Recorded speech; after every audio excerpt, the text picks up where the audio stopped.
So now we move to the next team who also made some big moves. That would be the Las Vegas Raiders. They got in to the wild card last year, lost to the Bengals also, and they were 10-7. So yes, in regards to who they added, they brought in edge rusher Chandler Jones, grabbed cornerback Rocky Sin, defensive tackle Vernon Butler, linebacker Jayon Brown. But the big addition was they grabbed Mr. Davante Adams from my Green Bay Packers, and then brought in a few other receivers, Keelan Cole and Demarcus Robinson. Also, don't forget new head coach as well. Why am I blanking on McDaniels? I'm about to say Mike McDaniels. It's not Mike McDaniels. Josh McDaniels. Why did I forget Josh? I don't know. It's Josh McDaniels, one of the better offensive minds, getting another crack at being a head coaching job. They did lose a few pieces, a lot of just mainly filler guys. Corey Littleton, Nick Kwiatkowski, both linebackers, edge rusher Carl Nassib, a couple of D linemen, and Quentin Jefferson and Gerald McCoy. Lost cornerback Casey Hayward, a couple of wide receivers and Zay Jones and Deshaun Jackson, and a couple offensive linemen, Richie Incognito, who retired, and center Nick Martin. So a little bit of shuffling around in this regime. Obviously, didn't have any high draft picks because they traded them for Davante Adams. So, John, what are your expectations on the Raiders season? The Raiders are a tough one to judge because I think it's no surprise to anybody. This is the most stacked division in football, and so we've only covered the Chiefs. We've already, declared they are Super Bowl contenders still. And then the two teams that we're going to talk about upcoming, they made major improvements to get better. And the Raiders also made some pretty major shifts, but I think they're just really hard to judge because they're a team that they made it to the playoffs last year, and you got to give them credit for that. But at the same time, they didn't have the greatest playoff performance against the Bengals, which, the Bengals ended up going to the Super Bowl. So maybe you could just say it was because they played a really great team. But overall, once again, it's just really hard to judge where the Raiders are going to be. I think they're still going to be a team that could be competing for the playoffs.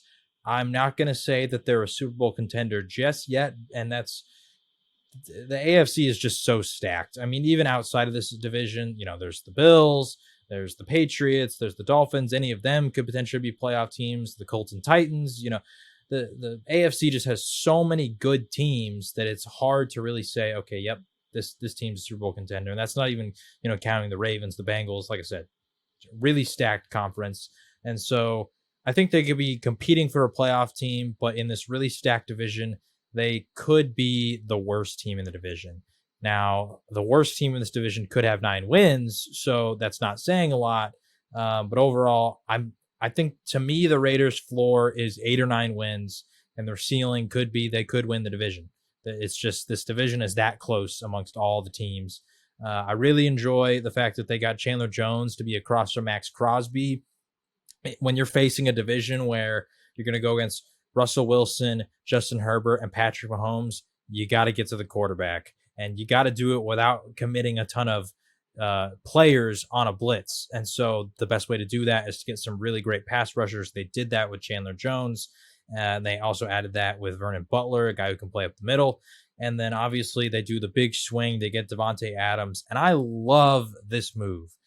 Obviously, there's the connections with Derek Carr and back to their college days, all that kind of stuff. But I really love it because we've seen this in the past when the Cowboys got Amari Cooper or the Bills got Stephon Diggs. I think it's just something that can elevate your quarterback to the next level, and it puts all the other pieces in the right places that they need to be. Obviously last year they had Henry Ruggs, they had Bryan Edwards on the outside as their 2 receivers. Ruggs is gone, and Bryan Edwards didn't really pan out as a lot of people expected him to after John Gruden hyped him up a ton. And so now you have a true number 1 outside option to where the last couple of years you just kind of had a couple dudes, maybe.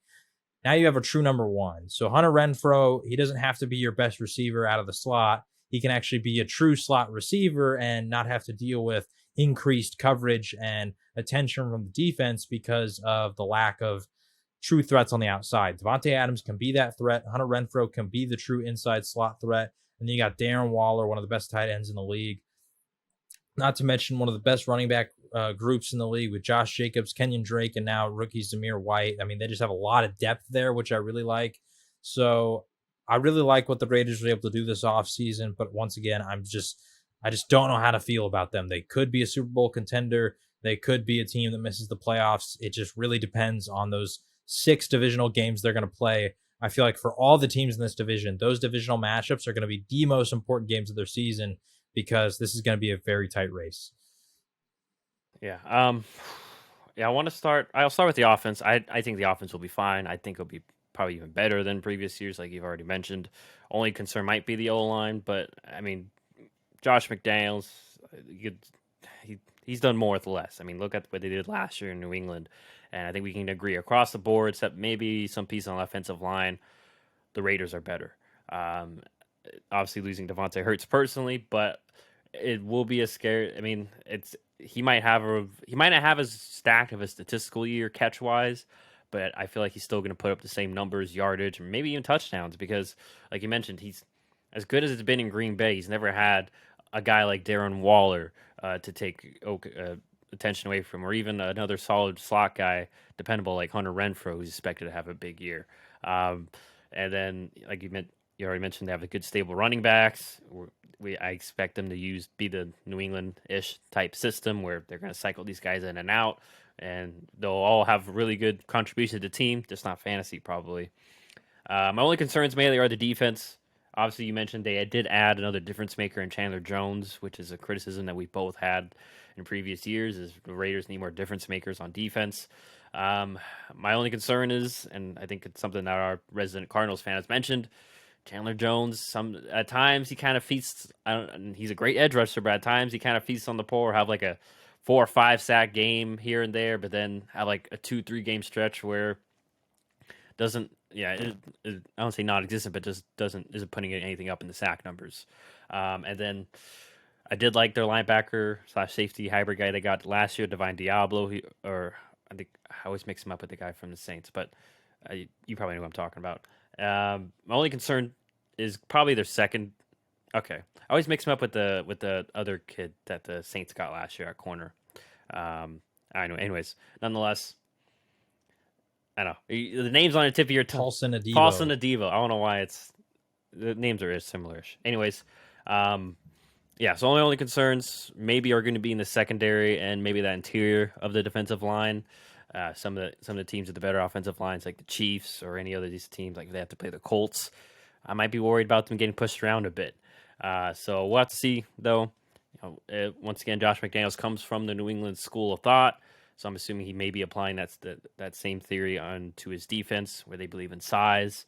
And who knows? It's like we mentioned with offensive linemen last podcast. Also, it kind of goes with some of these defensive linemen. Sometimes there's these 4th, 5th round picks that they grabbed a couple of years ago that they've been developing that they feel can be a solid run stuffer or such. So we'll see what happens there. But yeah, all of a sudden, Raider fans, you're celebrating the playoffs last year, but man, it may be tough to get in again this year. And like John mentioned, I expect them to be around that 500 range. And unfortunately, I could see them missing the playoffs too.